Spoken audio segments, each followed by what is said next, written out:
Deep beneath the waves, where sunlight dances in fleeting patterns, lived a mermaid princess named Cora. Unlike her sisters, who delighted in pearls and coral gardens, Cora was a collector of secrets from another world, the world above. Her grotto was a museum of the lost and forgotten, each human artifact a silent story she longed to understand. Her father, the great King Triton, did not share her fascination. He saw the surface world as a place of danger and carelessness. "The humans are reckless, my child," he would warn. "They do not respect the ocean. Their world is not for us. Stay where you are, safe."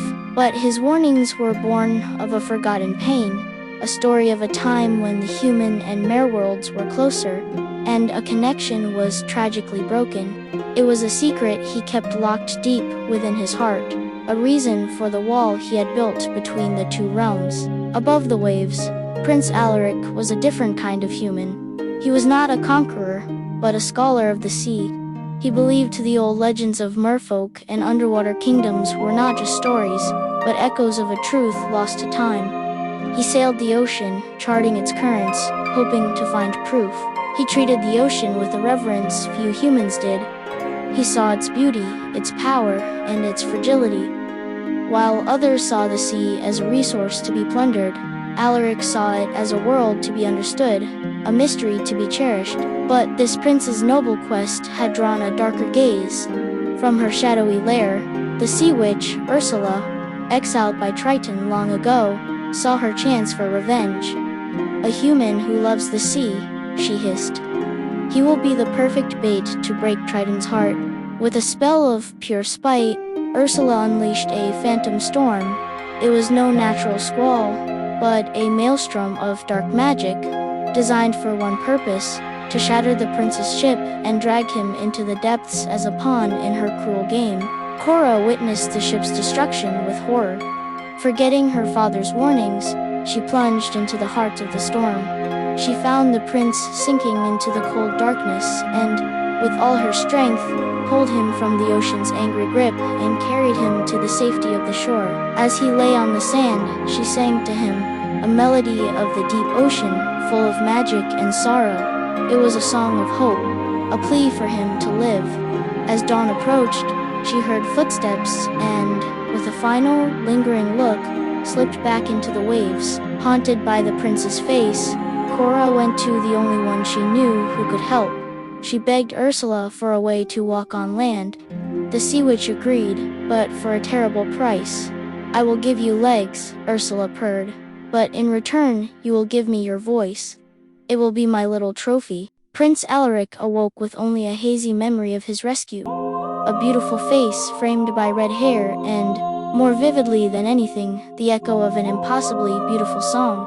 He vowed he would find the girl with the angel's voice, believing she was his true savior. When he found a silent red-haired girl on the very same beach, his heart leaped.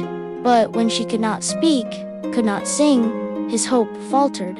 He was kind to her, bringing her to the castle, but in his mind, she could not be the one. The song was missing. On the second day, Ursula put her evil plan into motion. Disguised as a beautiful princess, she arrived at the castle, wearing the nautilus shell that held Cora's voice. When she spoke to the prince, it was with Cora's melody, and Alaric was instantly captivated. He had found his rescuer. Cora watched in silent agony as the prince fell under the witch's spell. She tried to warn him, to show him with gestures and expressions, but how could she fight a battle when her most powerful weapon, her truth, her voice, was being used against her? Desperate, Cora remembered the treasures from her grotto. She retrieved the human spyglass, a tool for seeing things far away more clearly. She knew what she had to do. If she could not tell him the truth, she would have to show him. Deep in his palace, King Triton sensed his daughter's despair. A father's love is a magic all its own, and he finally understood the depth of her sacrifice. His grief turned to fury. No one would harm his child. He rose from his throne, trident in hand, ready to unleash the full power of the ocean. On the castle balcony, Cora thrust the spyglass into Alaric's hands, pointing it at the necklace. As he looked, the magical lens revealed the truth, not the woman before him, but the shimmering image of Cora, singing to him on the moonlit shore. His eyes widened in realization. Enraged at being discovered, Ursula revealed her true form, a monstrous titan of the deep. But as her tentacles reached for the prince, the sea itself rose up to defend him.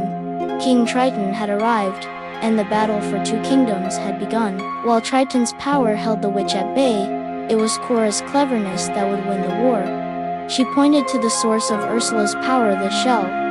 Understanding, Alaric seized the broken mast of his ship and, with a hero's cry, shattered the Nautilus, releasing Cora's voice in a wave of pure light. With her spell broken, Ursula faded into nothingness. Cora's voice returned, and with it, the truth.